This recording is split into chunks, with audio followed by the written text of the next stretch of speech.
പുസ്തക വിൽപ്പന രംഗത്ത് സജീവമായ പുസ്തകവണ്ടിയുടെ ബുക്ക് കഫേയുടെ ഉദ്ഘാടനം നടന്നു. വിനു വേലാശ്വരത്തിന്റെ വെയിൽ രൂപങ്ങൾ എന്ന കവിതാ സമാഹാരത്തിന്റെ പ്രകാശന ചടങ്ങും ഇതോടൊപ്പം നടന്നു.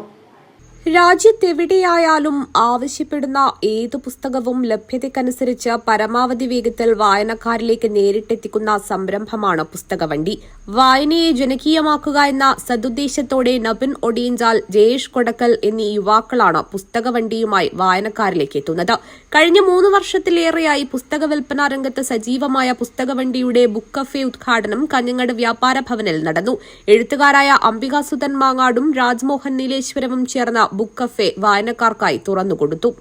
പുസ്തകവണ്ടി പബ്ലിക്കേഷൻസിലൂടെ പ്രസിദ്ധീകരിച്ച വിനു വേലാശ്വരത്തിന്റെ വെയിൽ രൂപങ്ങൾ എന്ന ആദ്യ കവിതാ സമാഹാരവും ചടങ്ങിൽ പ്രകാശനം ചെയ്തു. എഴുത്തുകാരി PK ഭാഗ്യലക്ഷ്മി DVSP ബാബു പെരിങ്ങേത്തിന് പുസ്തകം കൈമാറി പ്രകാശന കർമ്മം നിർവഹിച്ചു.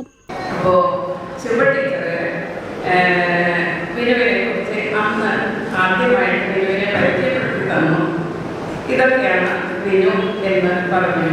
അന്നേരം വളരെയധികം സന്തോഷം തോന്നി. ഇങ്ങനെ ഒരാളെ എഴുത്തിലേക്ക് വരിക, അതിന് സന്ദർഭം ഉണ്ടാക്കി കൊടുക്കുക. ഒരു മനുഷ്യൻ നമ്മൾ ഓരോ ആളും ചിലപ്പോഴൊക്കെ പോകാറുണ്ട്.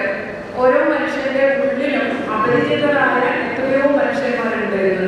നമ്മൾക്ക് തന്നെ പരിചയമില്ലാത്ത എത്രയോ ആളുകൾ നമ്മുടെ ഉള്ളിൽ ഉണ്ട്. പക്ഷേ ചില സന്ദർഭം വരുമ്പോൾ മാത്രമാണ് ആ സന്ദർഭം ചിലപ്പോഴും നമുക്ക് ഇല്ലാതെ പോകാം, ചിലപ്പോഴും മറ്റാരെങ്കിലുമായിരിക്കാം ആ സന്ദർഭം ഉണ്ടാക്കി തരുന്നത്.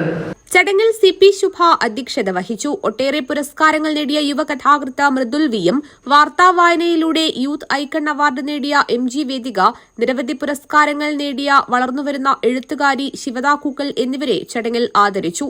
വിനു വേലാശ്വരം മറുമൊഴി നടത്തി. പുസ്തകവണ്ടി പ്രതിനിധി നബിൻ ഒടിയഞ്ചാൽ ആമുഖ ഭാഷണം നടത്തിയ ചടങ്ങിൽ ചന്ദ്രു വെള്ളരിക്കുണ്ട് നന്ദിയും പറഞ്ഞു. News bureau, Kanhangad.